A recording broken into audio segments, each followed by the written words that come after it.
Welcome to Getting to Know the 5 Critical Components of the North Carolina K-3 Formative Assessment Process. The North Carolina K-3 Formative Assessment Process is comprised of 5 critical components. All 5 must be present to implement the process. Selecting learning targets, developing criteria for success, eliciting evidence of learning, interpreting the evidence, and adapting and responding to learning needs. The formative assessment process is not linear, but spiral in nature. A technology platform was created to support teachers as they implement the 5 critical components of the North Carolina K-3 formative assessment process. This is Module 5 of 5. Focus on developing criteria for success. Performance descriptors matched to skill steps within the construct progressions are used to develop criteria for success for learning targets and shared with students. You will need some materials for this module. Download the Self-Reflection tool. It can be found at this link. It can also be found on the Live Binder for Educators. Click on the Formative Assessment Process tab, then click on the Self-Reflection tab. You will also want to download the At-a-Glance document with performance descriptors. It can be found on the Live Binder for Educators. Click on the Construct Progressions tab, then click the At-a-Glance Resources tab. Then click the All Constructs with Performance Descriptors tab. It will be important for you to view the performance descriptors during this module. You may also want to download North Carolina Construct Progressions and Situations book. It can be found on the Live Binder for Educators. Click on the Construct Progressions tab. There are 2 goals for this module. Participants will gain an understanding of how to use performance descriptors from the construct progressions to develop criteria for success, engaging students in the development when appropriate,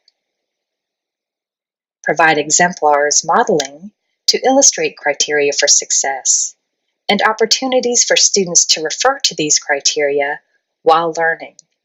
Some students may require scaffolding and support.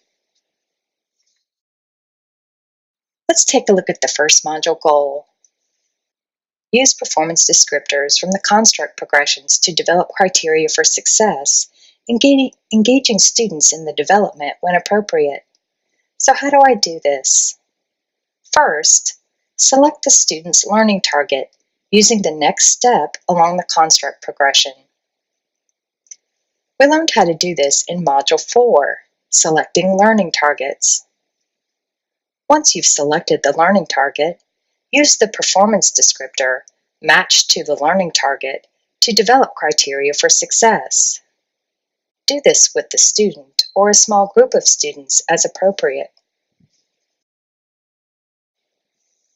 Let's look at an example together. In Kimberly Harshaw's classroom in Orange County, this student created a Play-Doh pancake, cut it into pieces, and said 10. Then she rearranged the pieces on the plate and said, "I have 10 pieces," without recounting the pieces. So her current learning status is Skill F along the object counting progression for cognitive development. So her current learning status is Skill F, which makes her learning target Skill G.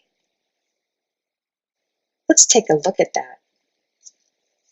Here I have just a piece from the At-a-Glance document that includes the performance descriptors. See if you can find this on the At-a-Glance document. For object counting, Skill G with the performance descriptors listed below. Learning target, Skill Step G. This is the learning target for Kimberly's student. Continues the counting sequence when one object is added to the set without counting all of them again. Let's take a look at the performance descriptors. This will help us with developing criteria for success. There are two examples here.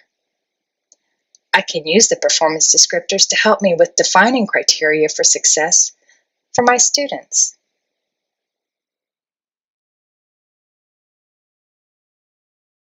Reviewing the performance descriptor helps to define what success looks like in classrooms for this skill step.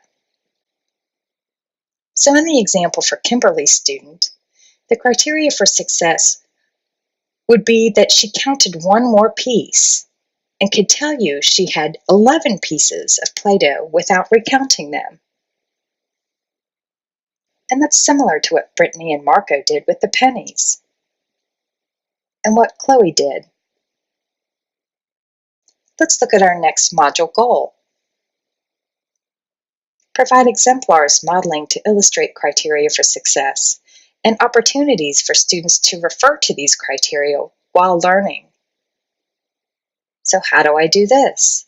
Again, first locate the student's learning target along the construct progression, and we learned how to do this in Module 4. Then use the performance descriptors matched with the learning targets and create exemplars and models for students to use. Let's look again at our skill step G. Reviewing the performance descriptor helps to define what success looks like for this skill step. I can use the performance descriptor to help me with ideas for creating and modeling criteria for success. I could use the performance descriptor to gain ideas for modeling the criteria. So perhaps I could set up a learning center with an add one more activity with the directions posted as criteria for success. Then I'd want to provide scaffolding for students to use the criteria for success, posted step-by-step modeling, in the new Learning Center until they are able to demonstrate referring to it on their own. A second way to provide exemplars and model to illustrate criteria for success is to use situations that are found in the North Carolina Construct Progressions and Situations book. This one, called Just One More, can be found on page 15, and it matches perfectly with our skill set G from the object counting progression. Here, the teacher models the Just One More activity, and then she can observe students and elicit evidence of learning. Developing criteria for success using the technology platform. Choose what works best for you. The platform contains the construct progressions, which can be viewed when you have documented evidences. Then you can view the recorded students' learning statuses, identify the learning target, and click to view the performance descriptors within the platform to develop the criteria for success. Teachers have also used flipbooks and at-a-glance versions of the construct progressions. You can use these to view the next step along the progression to determine the learning target and use the performance descriptors to develop criteria for success, as we did in this module. Let's do a quick review.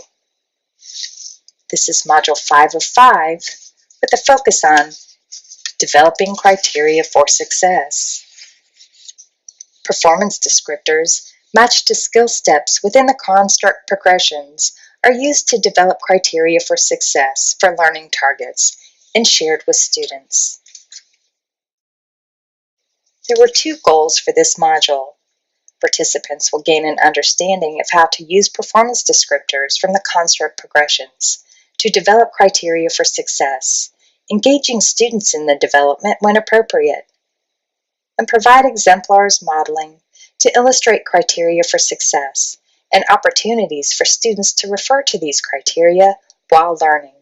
Some students may require scaffolding and support. Let's do a self-check. Use the self-reflection document you downloaded at the beginning of the module.